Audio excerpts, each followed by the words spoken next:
You came out with a social media post about the power of prayer. Obviously, you grew up in the Bible Belt. I mean, I don't know if you get any more Bible Belt than Morris, Alabama. You come out to your family. There's an estrangement. I didn't know what the word gay meant. I was living in Alabama. We never used that word. It wasn't on TV or the radio, but I had just known since I was really young. Most of the time, especially right now, when we hear about somebody coming out, they oftentimes get pushed further away from their faith community, but you leaned in. So I think my perspective, God really changed what my perspective of him was. How do you get up there, not only make people laugh, but laugh yourself? This is a big chapter. I prayed that we could all get to a better place of understanding each other and stop seeking perfection. And I truly believe that my prayers have been answered. Welcome to If You Can Hear Me, a space where culture meets the soul. I'm Ben Higgins. You may know me from The Bachelor, and you may know some of my guests from Culture and Headlines, but this podcast is about going beyond the surface into something deeper. Today's guest is Danae Hays, a comedian and creator whose work blends laughter with honesty about faith, loss, and healing. You did not get converted. Thanks for being here. Let's get into it. Danae Hays, thanks for coming on today. Thank you so much, Ben. Thank you for having me. I was familiar because you've been on our radar for this show for a while. However, I don't know if everybody that's tuning in is familiar with your work. You do it all. I have a whole literally list of stuff that you've been doing since like even 2023. You've been super busy. If you don't mind, for myself and for everybody, can you just kind of give a brief overview of who you are and what you're up to? Yeah, so I'm a stand-up comedian. I would say that's probably the top of the list. I got started on social media, so TikTok, Instagram, especially during the pandemic. I started sharing comedy content, and then I got my big break back in 2021 when I harassed and prank phone called a taxidermist in Alabama and asked if he'd stuff my dog, and he agreed to it. And that video racked up just millions and millions of views, and ultimately gave me the confidence to start pursuing just sharing comedy on social media, which then led to stand-up comedy. I got started in that in February of 2024. So we're kicking off my second tour this year. And then I also do some country comedy music. So those aren't quite PG-13 enough for this show. The titles are wild, by the way. The titles are definitely going to grab your attention, and yeah, you definitely don't want to stream those in a church parking lot. But yeah, so I dabble in country music, anything with a through thread of comedy. It's got comedy in it. Is this a childhood dream? I mean, when you were a kid, is this what you thought you're going to end up doing? Yeah, it's always been like I was always holding court at the roller rink. There was not much in my little small Alabama town to do, so my parents would drop us off on Friday nights before the football games and let me and my sister roller skate. And I was always just gathering a crowd in the back of the roller rink, just telling jokes. And I think it might have been my 8th birthday. I said like a funny joke in front of one of my friend's moms, and she looked at my mom and she's like, "Your daughter's going to grow up and be a comedian one day." And I was like, "Mama, what does that mean?" And she's like, "That means you're going to make people laugh." And I was like, "Oh, that's exactly what I want to do." So it didn't start that way. I dabbled in just about everything you could dabble in: sports broadcasting, pharmaceutical sales, real estate, a pyramid scheme. I've done it all, brother. I have done it all before I landed in comedy. I mean, I want to kind of start there, though. The journey to this point, I mean, has 1,000 twists and turns. But you sit here today, and you're known for your comedy. You're known for making people laugh, and you do make people laugh. What does that feel like now to kind of look at all the things you've done in your past, leading up to this point, where now you're known for this thing you've always dreamed of? Yeah, I mean, it feels good to be able to make a living doing something that I actually love, because I've had plenty of jobs where I was doing it just to put $15 in my gas tank so I could make it home and watch Judge Judy that night. So it feels good to actually be able to do something that pays my bills. And, you know, I think the coolest thing about it is just seeing the types of people that show up to my shows. When you're on social media, you don't really have a good grasp of who your audience is because you're not really seeing them as a collective unit. You're seeing individual comments. So it's been really cool to just see like an 80-year-old woman at my show sitting next to an 18-year-old boy.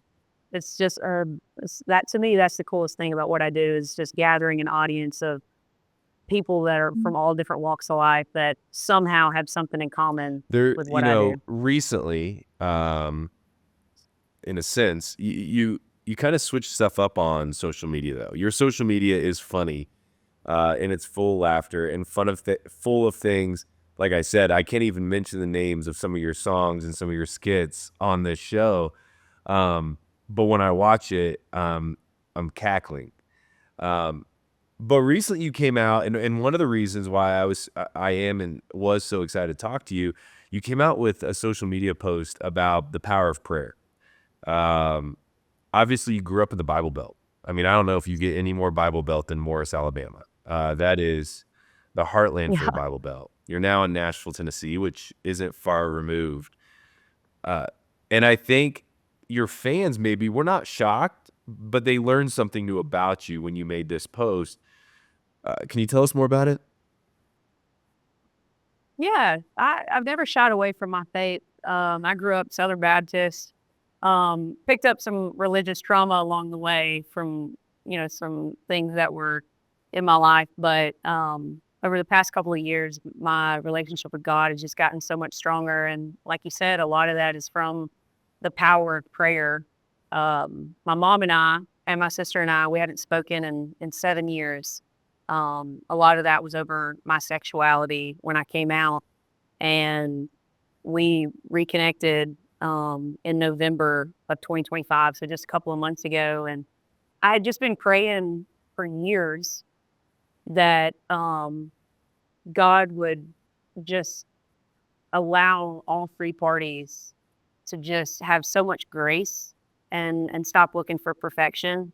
Because I think a lot of times it's so easy to think that a relationship needs to be perfect. The other person needs to say everything perfect. They can't say anything that could cross a line or anything that could hurt my feelings. And when you remove yourself from two people that you love dearly, and they remove you from their lives, it's no longer about perfection. It's just about missing that relationship. And so I just prayed and prayed and prayed. And then one night I was driving in my car back in November, and I was like, I'm going to call my mom right now. I'm going to call her, and I'm just going to have faith that we can get to a meeting of the minds, and we can put all this behind us, and we can get back to having a relationship with each other. And so that's exactly what happened.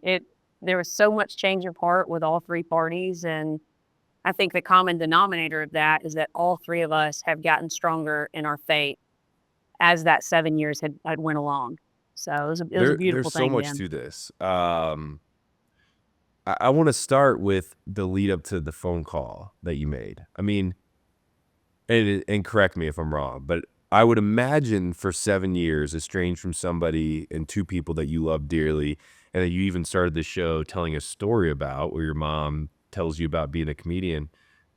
I'm assuming it was just heavy on you at every moment.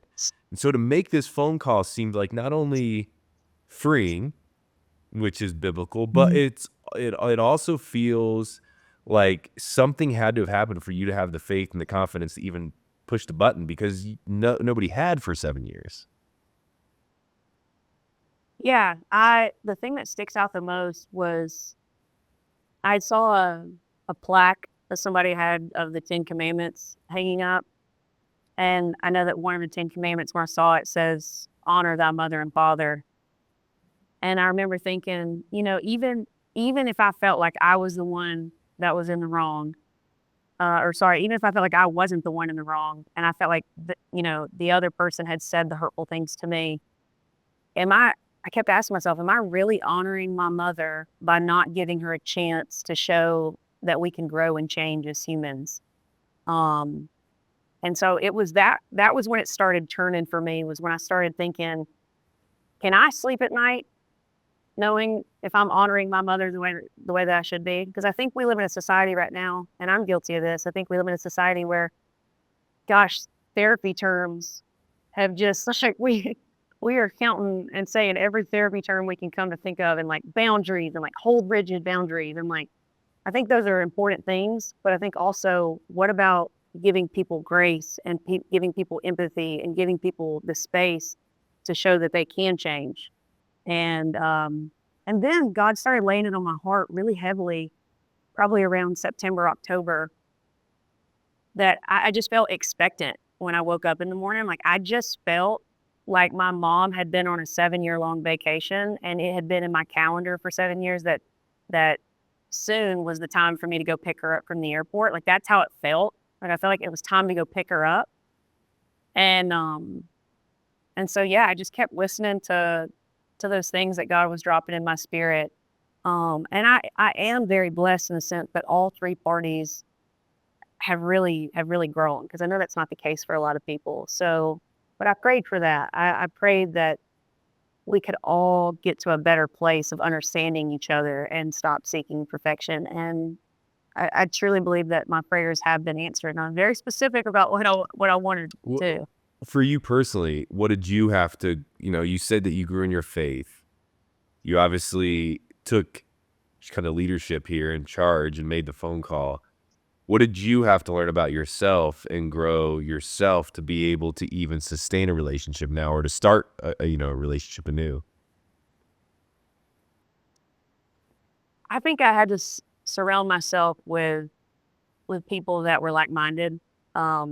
I had gotten myself into a relationship where um, that person really wanted to isolate me from people that cared about me. And it was all wrapped up in love. It was wrapped up in like, this is what's best for you because they're saying this.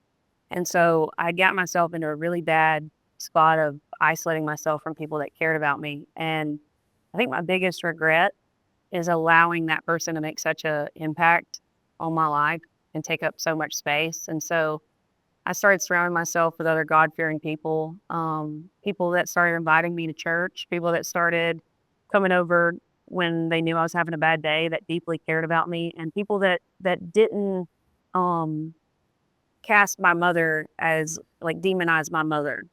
They actually just wanted to build a bridge, in the way that they spoke about some of the traumatic things that went on in my relationship. It was never to demonize somebody else. It was always to pray about it and to try and build a bridge instead of isolate That's myself. interesting. The whole point of the show is to be a bridge builder, to bring in conversations that, a lot of people maybe aren't aware of, or maybe can't find out there. And this is the whole purpose of why we're doing this, is to be the bridge builder.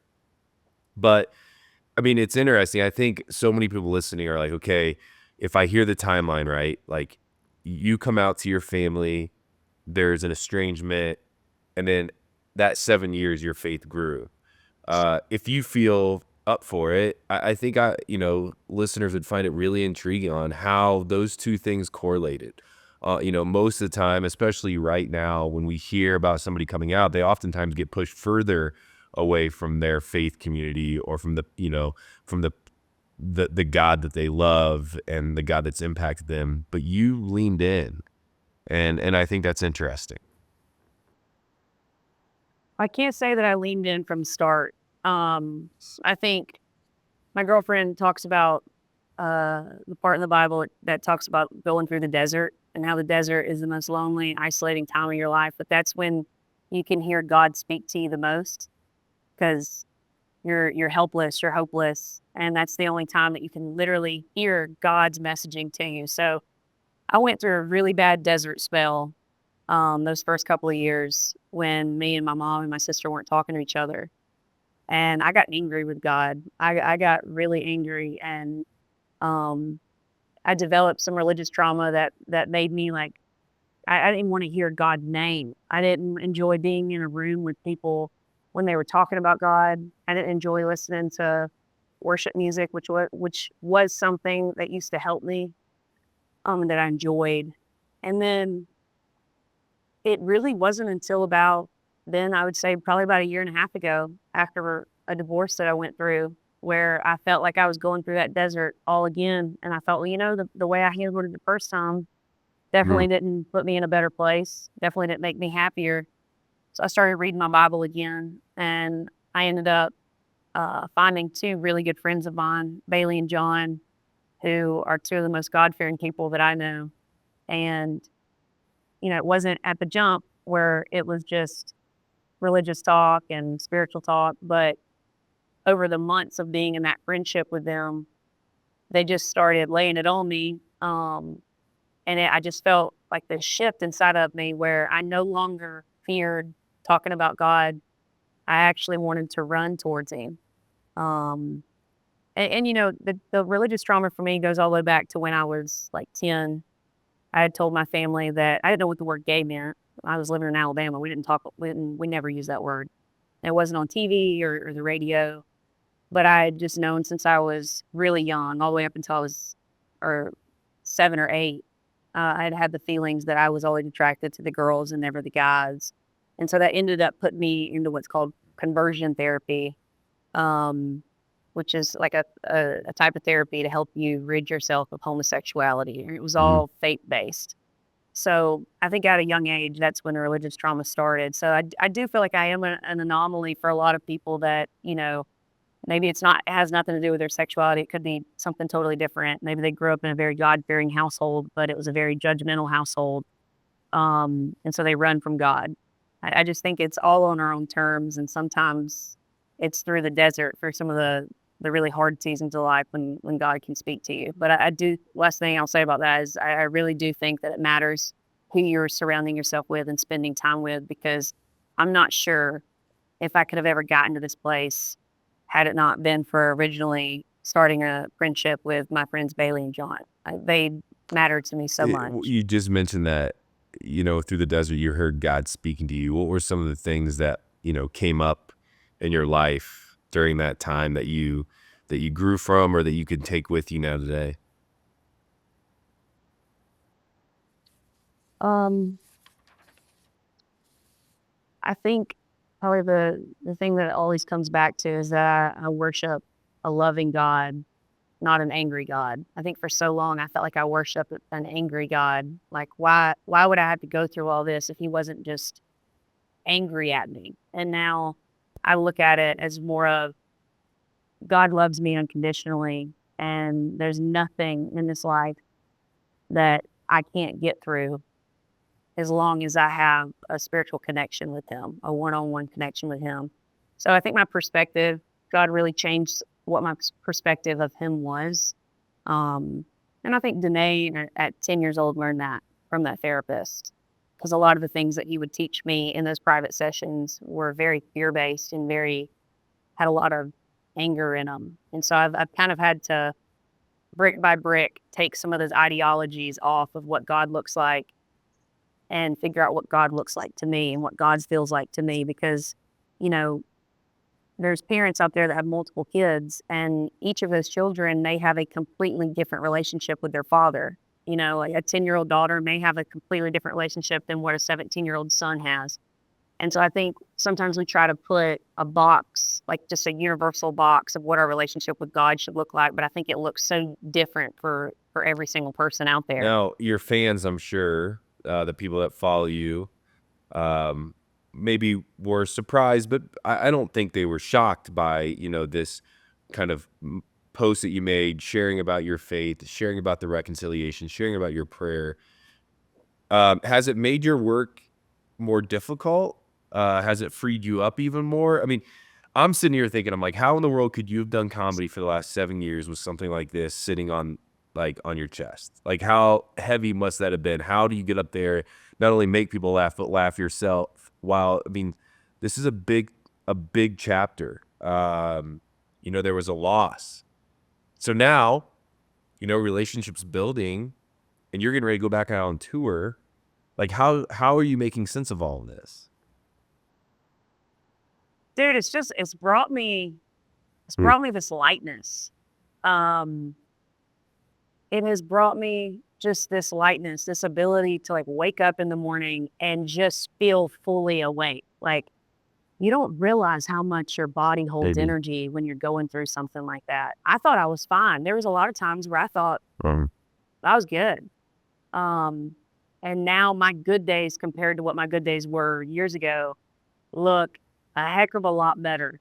So for me, it's just freed up this creative ability where I started thinking, I was like, dang, if I could be that creative during such a dark, heavy time, imagine how creative I'm going to feel now that I'm just smooth sailing and I have my mom and my sister back in my life. And the content that comes with them, oh my gosh. I jokingly told him, I was like, I only rekindled this Yeah. relationship because of the free content. I mean, the amount of stories just in a 3-month period that I've been able to write down and create just from having them back in my life is insane. That's what you get when you got a really, really Southern family that Yeah, still lives in for your sure. hometown. How do you keep this relationship strong? I mean, obviously there were reasons why you guys didn't speak, and I'm sure you've confronted those and talked about them. But now there's the sustaining of this relationship, and I'm asking not only for you, but I'm also asking because your story, even though it is unique and special to you, it's not the only story of somebody like you that has, family that hasn't talked to them. So now you've built the bridge, but how do you keep going? Honesty, man, honesty. That was the thing that we didn't have. Um, there's a unique characteristic to Southerners, and that is that we would rather sugarcoat something than to make it be uncomfortable.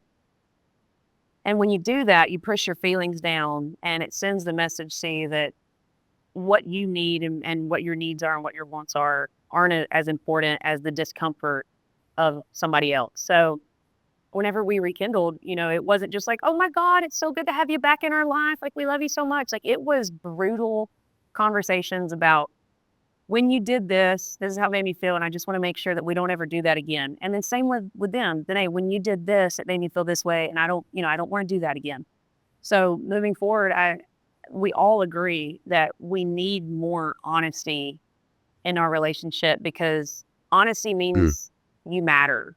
Honesty, sharing your honest feelings, needs, desires, and wants means that you love them enough to know that it can be met and that the relationship is really strong. So um, I think that's the way. I think that's the number one ingredient of how we're going to be able to sustain this relationship and quality time. Just continuing to spend quality time with each other and getting to know each other because the last time I was around them, I was selling real estate in Alabama. I was not pursuing anything in the entertainment world. And my sister has since had 2 kids. And, my mom's now traveling across the U.S. in an Airstream, which is hilarious to me because I could never imagine my mom ever traveling in an RV. But she says she loves it. And I'm like, oh my gosh, this is so cool. I get to see a different side of my mom now. I get to see my sister as a mother. So yeah, just spending quality time and being honest with what you need and what you want out of the I mean, relationship. again, always correct me, but like I'm hearing this, I'm like, well, for a period of time, there had to be a sense of like apathy too towards this relationship, and now it feels like there's not. Like you can't have the honesty unless you have the intention of, hey, this matters to me. But for years there was. It seems like what this wasn't heavy, or maybe there was an apathy towards, hey, this isn't going to work out. Um, did you sense that with your family members, or was this just more of a situation where all of a sudden you stopped talking and nobody picked up the phone again? No, no, there was some hurtful things that were said regarding my sexuality, and I originally thought when I asked my mom, I was like, hey, we need to have some time apart. I originally thought that would be like maybe 2 weeks, maybe a month. And I think I was so rigid and looking for perfection, and she was so rigid and looking for perfection that every time we would try to maybe send a text message, it would just bounce right back off because I was like, no, you're not seeing my point of view. And she's like, well, you're not seeing my point of view. And, 1 month turned into 2, turned into 3, turned into 4. And we would sort of maybe swap and exchange a couple of text messages, but it got to the point where I think we were just angry at each other and just really bitter at each other that this was becoming such like a Grand Canyon between us that we were exhausted. Um, and there was not a day that didn't go by during those 7 years where I didn't wonder. I wonder if my mom, where if my mom saw my picture I posted today. I bet she'd like this new jacket I got. Or I wonder if my mom, saw that I'm playing at the Alabama Theater, which is 30 minutes from her hometown. I wonder if she wishes she could come to that. Like it was always just like, I hope she's doing well. I don't wish ill will on her. And I know she felt the same way about me.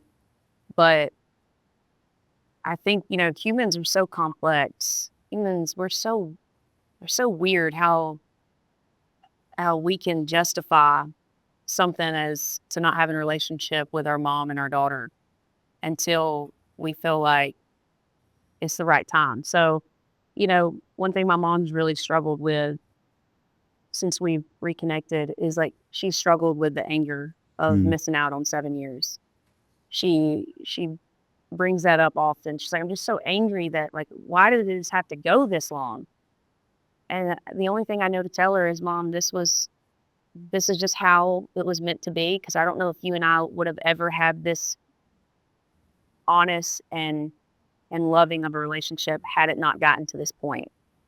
So we do, and I struggle with that too. There's days where I'm like, I'll think of a memory and I want to tell my mom about it, thinking that she was a part of that memory and she has no idea what I'm talking about because she wasn't in my life at that time. Danae, I'm trying to figure out how to phrase this, but I think, there's nobody that wants people to know the love of Jesus. I mean, there's many people like me. I love like telling people about the love of Jesus, the freedom and the joy and the fruits that come with following this God who loves us dearly, and has created us. You will see me on a street corner, but sharing just like the hope that is in this God and the interactions that I've had when God has spoke to me. Not many, but a few that have changed my life radically. I'm wondering when you're getting ready to go out on tour, it's the Buck Wild tour. It starts like in 8 days, which Yeah. yeah is awesome. But I'm imagining, I mean, most people I know who have had God speak to them wants to share God with others in some way, shape, or form. And so now, as you get on tour, you're going to meet thousands and thousands of people. What do you want people to know about this Jesus that like has not only radically changed your life, but shown up at some of your hardest moments, and now this new season where reconciliation is a part of your world? How do you go about just talking about this God with others? Yeah.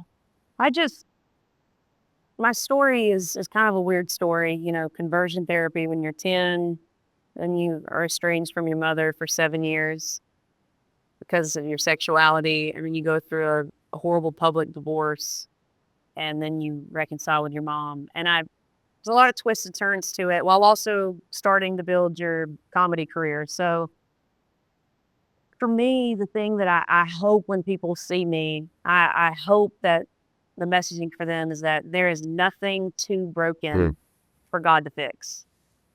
Um, I often have thought I was beyond repair.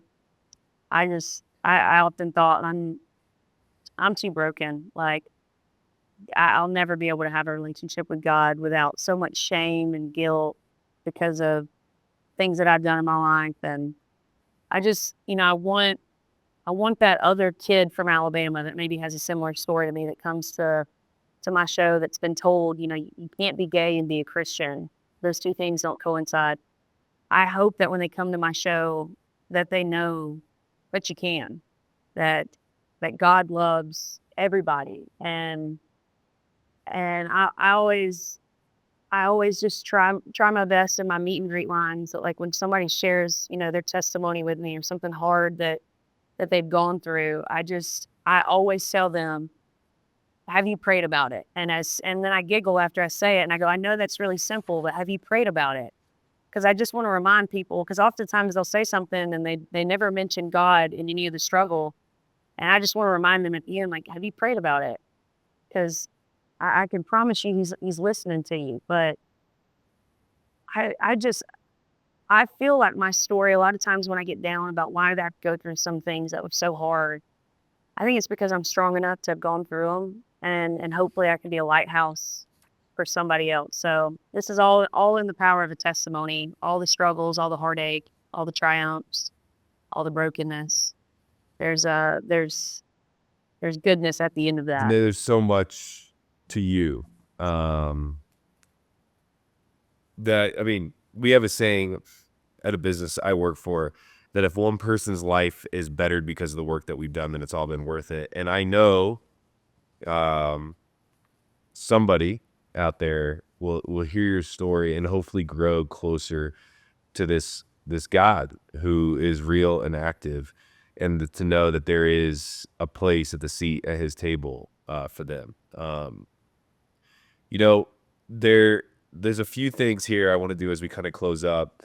You're new to fame, but goodness gracious, your fame is burning bright. And like we said, you're getting ready to start a tour. I wish the best for you. That tour actually starts real like near your hometown, right? Yeah, it's only like an hour and 20 minutes. It starts in Huntsville, Will January your 23rd, I will your believe. mom and sister attend? I told him, I was like, hey, look, this is my working it out weekend. So the comedy clubs are pretty much Yeah. me getting my feet underneath me. I was like, wait until my Ryman show, which is a couple of months later on March 14th. I was like, let me get it buttoned up. And then by the time March 14th rolls around, Will that be the first we'll be time they've ready to seen you rock and roll. perform? Will you be nervous? Yeah, first time. Maybe we'll come to some jokes about them. But like I said, you're new to the fame. How are you going to keep yourself grounded? I mean, you're going to blow up. Like the world is right in front of you, and you have no clue what this next few months is going to bring you. You know, how are you going to keep yourself grounded? How are you going to keep remembering who you are today and the things that you've been through over the last even year if, you know, more attention comes your way? You know, my dad, he always told me growing up, he's like, Danae, you are the easiest person to make happy. You don't need a lot in life. He's like, I've always admired that about you. And you truly just find joy in the simplest things, whether it's a really good cup of coffee or a great movie that you've seen 4 times.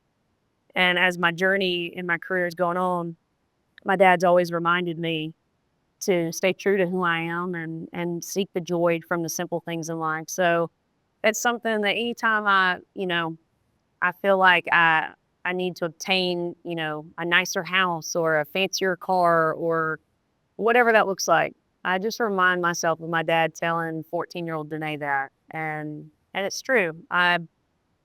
It doesn't take a lot to make me happy. I just found out I had mold in my last house and I had to move after 8 months. And now I'm living in a condo that's a third of the size of my house. And honestly, I'm just as happy here as I was at my house that had 4 bedrooms in it. So I think just trying to stay close to I mean, that. it's when I had a mentor tell me once, use all of it to enhance the life you've always wanted and had, not change your life completely. Danae, I wish you the best on this tour, and I appreciate your honesty and vulnerability and coming to speak to us about your story. This story, even though is like very new in your life, it's exciting because I know on March 14th, I'm going to put it down on my calendar that your family is going to be joining you to hear and see what you've been up to over the last 7 years. I think that's a huge deal, and one I hope you can celebrate. Thank you. For anybody out there that's listening and curious and interested in learning more about you, you have a ton of followers on TikTok. Goodness gracious, 3.1 million followers on TikTok. Instagram as well. Where can people go to find more information about you, your tour, what you're up to, everything? Yeah. Yeah, so pretty much everything's at DanaeHays.com. At the cheapest tickets. You won't have to worry about paying a premium. Those are the cheapest tickets. And that's got links to All all your my socials, links to the tickets. You're going all across the country, right? This isn't a Southern tour. This is all across the country. Goodness yeah, we're hitting gracious. it I've been all. on tour before. Good luck. It's gotta make Yeah, sure you get good lots of luck. sleep. Hey, Danae Hays, thank you for coming on. Thank you for being with us. Thanks for sharing your story. And hey, from all of us here, next time you see your family, wrap them up and tell them thank you also. Beautiful. I sure It's will, Ben. absolutely. Thank you so much. Y'all are doing great work here, and I'm so proud to be a part of it. Thanks, So Danae. thank you so much for having me. Hey, friends, thanks for listening or watching. Would you take a second, follow, subscribe, and drop a comment? It really helps.